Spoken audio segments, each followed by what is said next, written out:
when I need to. This is CJ, living dangerously by mischaracterizing former KSTP-TV reporter Mark Saxenmeyer's newest documentary. Now, why did you want to do a movie about drag queens? Are we rolling? Yeah. Hi, CJ. Which camera should I look at? Just that you? one. Okay. Okay. So first, I have to tell you, it's not about drag queens. Okay. So I'll tell you the story. It's too long. No. You want the TV expert who wrote and produced The Queens is going to make me edit him by not being concise. He knows the game, as illustrated by all these plaques and Emmy Awards in his office. Oh, I'm going to keep this, baby. This is what the real celebs get. The regional Emmys that people in here in Minnesota are like, this. They're smaller. But this is That's the big boy. Yeah, this is what I won for the race relations documentary. Right here. Right here.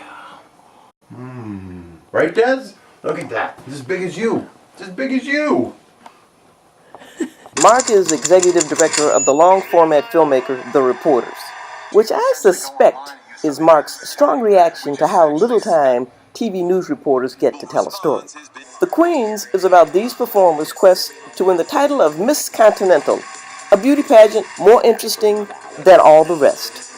You have to go back to the Reporters Inc. missions, which is, we're a nonprofit, and the point is to cover stories that are either underrepresented, misrepresented, avoided, or ignored by mainstream media. So to me, this sliver of transgender culture, people don't know about. And so I like to do things that discover something about humanity and about our culture that most people don't know about. Quiet, everybody, please. This is an in-depth look at the transgender subculture of competitive female impersonation. Okay. So it's not all transgenders, because this is just as you don't represent all black people and I don't represent all gay people. This is just a sliver of transgender culture. It was told me that these are preoperative transsexuals, meaning that they live their lives as women on stage and off, but they haven't fully biologically changed all the parts. Okay.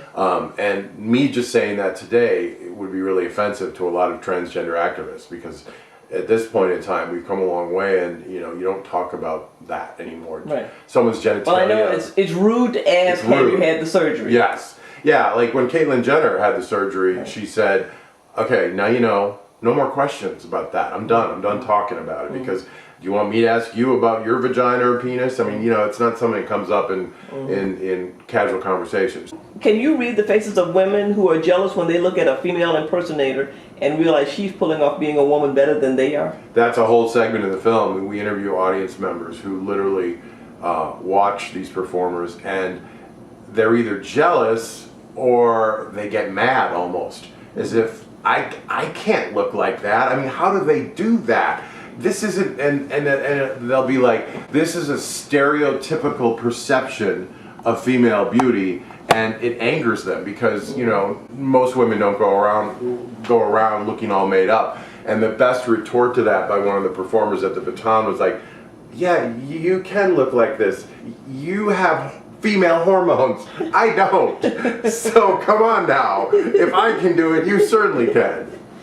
Have you ever dressed up as a female impersonator? Thank you for that great question, CJ. Yeah, in college once, and I'll tell you, we did it. My roommate and I were in Spain. It was when I was studying abroad, and it was Halloween in Sevilla, Spain, and they don't celebrate Halloween. So we're dressed up as women and going to this party, walking the streets, and we were not particularly welcomed at that time in 1987 on the streets of Spain, dressed as women. They thought we were, prostitutes. I don't know what they thought, but we got names hurled at us, and we felt a little threatened. So I'm not a pretty woman, so no, I haven't done it since. It doesn't, again, not my thing.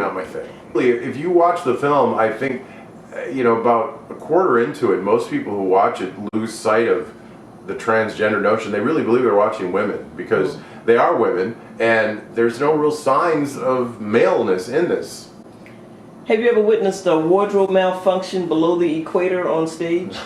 No, I have not. But I did see everybody undress backstage. That was interesting. When you're backstage and they're undressing, eyes akimbo, is that the expression, eyes up here? Supposedly, yeah.